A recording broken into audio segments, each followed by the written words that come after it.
dengan inverse dari fungsi komposisi.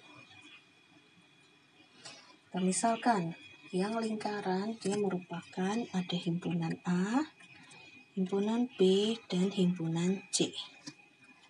A ke B kita lambangkan dengan fungsi F.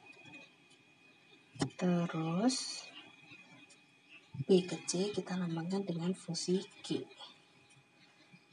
Nah, dari sini dari A ke B, berarti dari A ke B nanti untuk inputannya X nanti akan berubah menjadi Fx. Terus dari B ke C inputannya Fx nanti akan berubah menjadi G dalam kurung Fx. Nah, dari sini berarti diperoleh untuk himpunan A ke himpunan C nanti akan ada fungsi H, di mana fungsi H ini adalah fungsi GOF.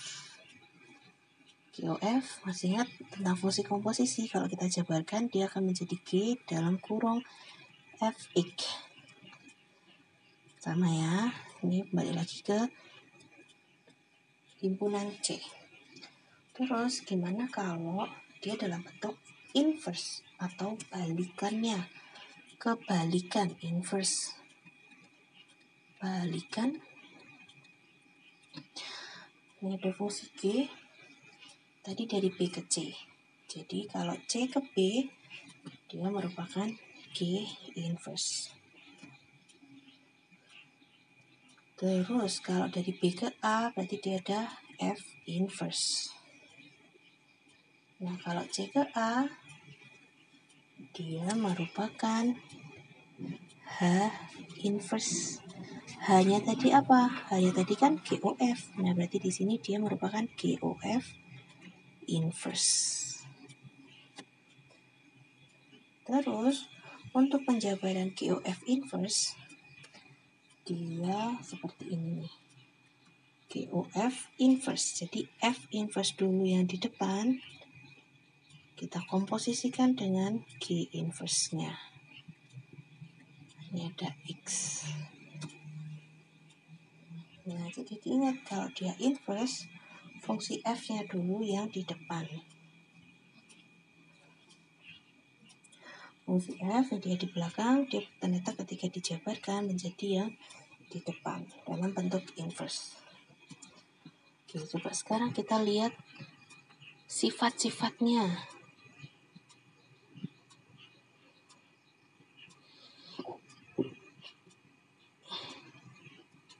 Oke, sekarang coba kita ke contoh soal dalam bentuk pasangan berurutan. Masih ingat ya, tadi ada lingkarannya. Kalau dia fungsi komposisi, berarti ada 3 himpunan. Kita gambar dulu 3 himpunannya. Ada himpunan A, himpunan B, dan himpunan C. Himpunan A ke B bisa kita lambangkan dengan menggunakan fungsi F. B ke C kita bisa lambangkan dengan fungsi G. Kita coba lihat pasangan berurutannya. Ingat, kalau pasangan berurutan dia terdiri dari X, Y. Jadi untuk Fx dia akan sama dengan Y. X-nya mulai dari mana? Nih, X, Y. Berarti F1 dia akan bernilai 2.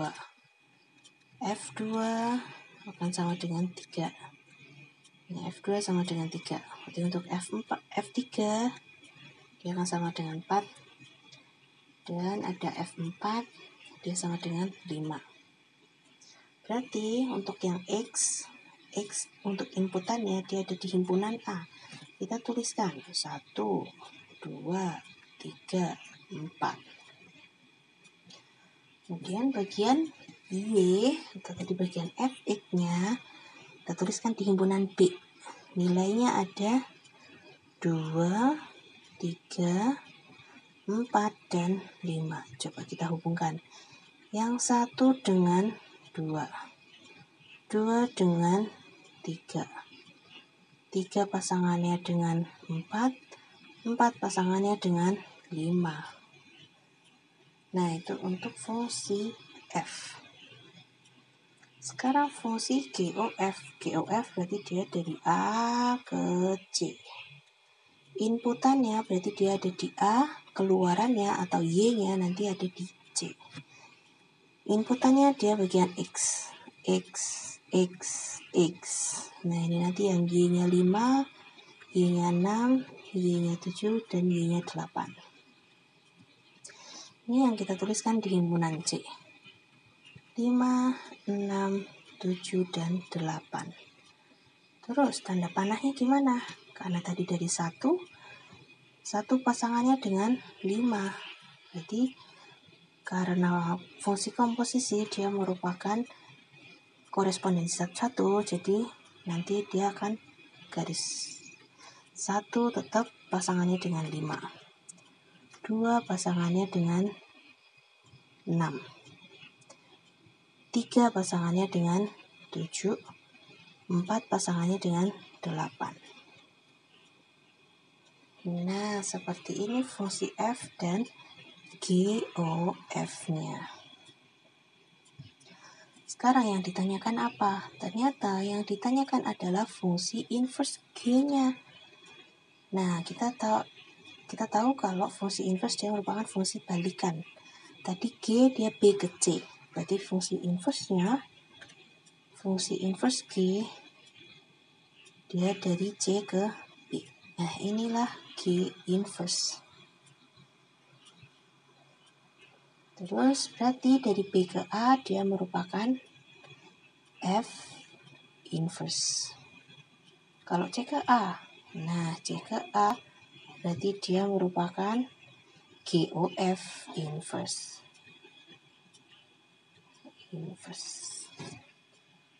Oke, sekarang coba kita pasangkan. Yang ditanyakan G inverse 7. Berarti dari 7, karena G inverse dia dari C ke B, berarti 7 pasangannya dengan 4. Nah, nilainya itu adalah 4. Bagaimana kalau soalnya yang ditanyakan adalah F inverse 3. F inverse 3, kita pakai F inverse. F inverse dia dari B ke A. Yang bagian 3 pasangannya dengan 2. Nah, berarti F inverse 3 dia sama dengan 2. Terus sekarang G inverse udah, F inverse udah. Kalau yang ditanyakan GOF inverse 5. Ingat tadi GOF dia dari A ke C. Berarti kalau GOF inverse dia dari C ke A. Pasangan 5 di bagian C dia berpasangan langsung dengan 1. Ini hasilnya adalah 1. Nah, ini tadi adalah fungsi inverse dalam bentuk pasangan berurutannya. Oke, selanjutnya